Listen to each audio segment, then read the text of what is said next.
Assalamualaikum warahmatullahi wabarakatuh. Salam sejahtera bagi kita semua, sekalian. COVID-19 kita akui bahwa telah berdampak bukan hanya dari aspek kesehatan tapi juga aspek ekonomi.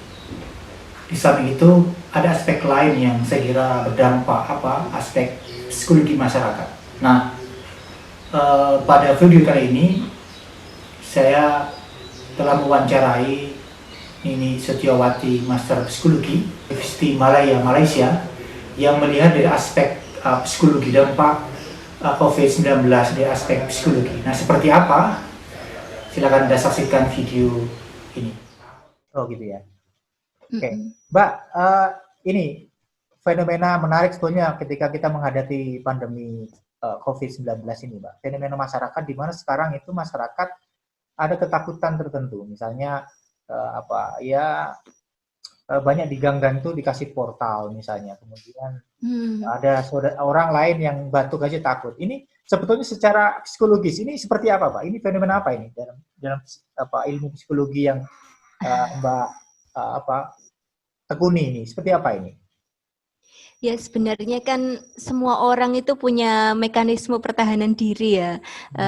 Mekanisme pertahanan diri bahwa dia ingin selamat, dia ingin dalam keadaan sehat, dia ingin dalam keadaan aman. Itu merupakan basic need-nya manusia gitu. Nah, ketika kondisi sekarang ini kan tidak homeostasi, jadi dia tidak dalam keadaan stabil. Kondisi di luarnya itu berubah secara drastis, dituntut untuk menghadapi sesuatu yang berubah yang selama ini belum pernah dia alami gitu. Jadi banyak terjadi pergolakan di situ.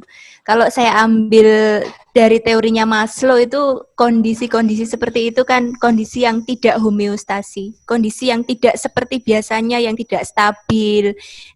Bagaimana dia yang biasanya itu beraktivitas secara normal, sekarang ini kan benar-benar new normal, yang awalnya tidak pernah diduga. Jadi orang berusaha untuk beradaptasi, untuk mencapai homeostasinya.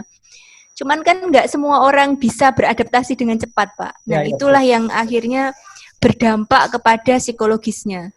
Ada yang merasa ketakutan, karena ketakutannya itu misalnya takut menjadi tidak sehat, takut menjadi tertular, takut kekurangan bahan makanan. Kayak awal-awal mula lockdown Singapura dengan Malaysia itu ada panic buyer.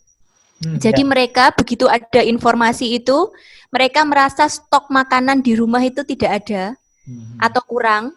Mereka berlari ke grocery, pergi ke sana berjubel-jubel, rela berantri-antri panjang hanya untuk membeli kebutuhan pokok dan nyetok.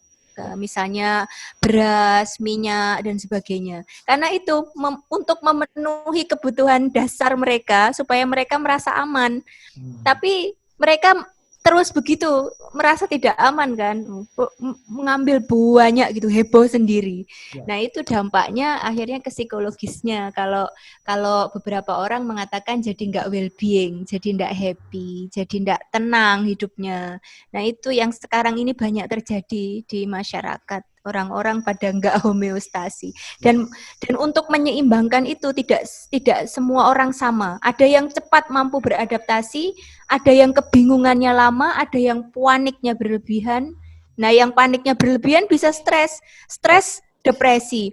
Ada yang istilahnya cabin istilahnya. Jadi itu ada semacam traumatik, seperti orang yang tinggal di sebuah lokasi yang tertutup, dia tidak tahu apa yang sebenarnya terjadi, tapi dia harus survive di situ. Jadi panik dalam ketertutupan informasi. Nah, kebanyakan orang kan seperti itu sekarang ini. Ya, tapi gini Mbak, ada di sisi lain ada orang yang sebetulnya sangat berani gitu, bahkan mengabaikan. Fenomena di Indonesia saya kira banyak saya temukan ketika ada orang lain justru dia stay di rumah gitu ya, stay at home, sementara di sisi lain dia berkeluyuran di jalan, mungkin alasan ekonomi, ada macam-macam implikasinya. Nah, ini secara psikologi ini juga seperti apa, Mbak? Ini, Mbak. Orang yang sebetulnya kehilangan rasa ketakutan, mungkin faktor ekonomi. Bahkan mereka mengatakan daripada mati di rumah karena nggak punya makan, gitu, nggak bisa makan, ya lebih baik, gitu, keluar cari makan, ya itu. Itu seperti apa, Mbak? Ada sebenarnya ada dua sih. Ada yang benar-benar keluar itu karena berani karena menganggap itu memang tidak berbahaya, ada yang karena tidak tahu, ada 3 berarti. Ada yang karena tidak tahu, ada yang karena terpaksa keluar. Ya, kalau yang terpaksa keluar itu karena mereka mau bertahan hidup ya, mempertahankan diri. Kalau nggak keluar, nggak kerja, dia nggak makan. Terus ada yang berani karena nggak tahu. Berani karena nggak tahu itu bahwa virus ini nggak berbahaya. Dia tidak mengetahui dampaknya. Nah, ini golongan-golongan ini harus diedukasi. Tapi ada juga yang menganggap ini tidak berbahaya, jadi yang meremehkan, yang menganggap itu teori konspirasi lah segala macam, yang menyebabkan itu sebenarnya disetting oleh mana-mana untuk menghancurkan ekonomi segala macam, padahal sebenarnya tidak berdampak. Nah, itu klasifikasi orang seperti itu tidak bisa diedukasi karena mereka punya mindsetnya sendiri. Itu. Nah, sekarang ini termasuk suplai informasinya mungkin juga punya sendiri kan begitu ya. Betul. Jadi yang suplai informasinya itu dari informasi yang bisa jadi hoax itu, dia menutup diri dari informasi lain di luar yang dia yakini. Itu juga sebuah fenomena psikologis ya. Jadi dia nggak menerima informasi sebenar apapun karena dia sudah membatasi. Ini loh yang aku pilih informasi itu ini. Jadi manusia itu punya selektif information seperti itu, bahwa dia memilih informasi-informasi yang dia senangi sahaja. Itu tipe pertama tadi yang udah nggak bisa diedukasi karena dia memilih untuk tidak percaya bahwa itu berbahaya. Nah, itu kelompok yang agak mengerikan. Nah, kelompok satunya ini yang keluar berani karena dia tidak tahu, ini bisa diedukasi, dikasih tahu dan seterusnya. Nah, kelompok yang satunya mereka tahu itu berbahaya tapi mereka harus keluar karena mereka terpaksa, karena mereka harus bertahan hidup. Nah, ini juga perlu diedukasi untuk bagaimana prosedur COVID, bagaimana prosedurnya itu supaya dia tahu jaga jarak itu bagaimana, pakai masker yang betul bagaimana, kalau habis makan mencuci tangan bagaimana, pokoknya harus diedukasi secara medis itu. Jadi memang ada tipe-tipe orang yang sangat membatasi informasi, selected information itu memang fenomena psikologis banget, bahwa dia nggak mau nerima informasi apapun kecuali yang dia sukai. Ya.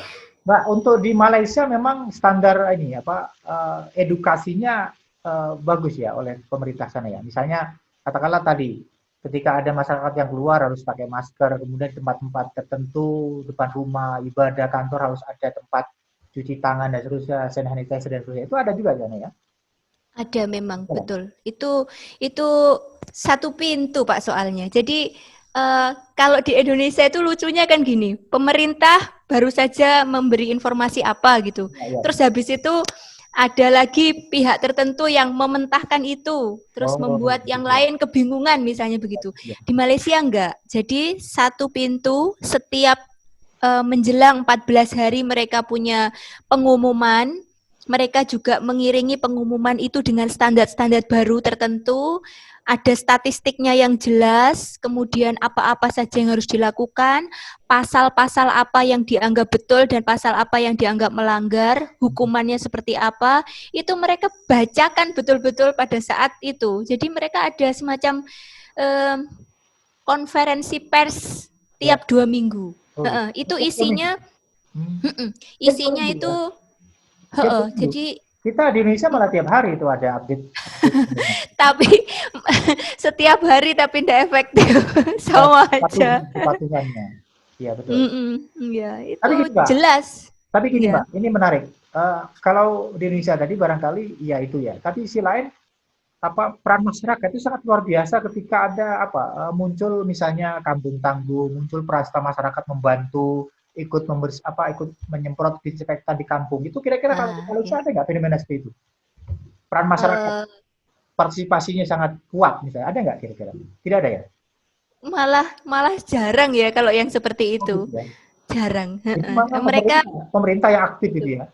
pemerintah aktif, masyarakatnya patuh, kemudian ya sudah stay at home gitu. Mereka gitu. lebih ke situ. Oh gitu. Kalau Gotong royong kayaknya Indonesia itu yang paling kuat memang iya, gotong royong ya, kalau di sini. gotong kuat gitu ya. Iya, memang iya. Kalau Iya, di Indonesia kan banyak pas masyarakat betul.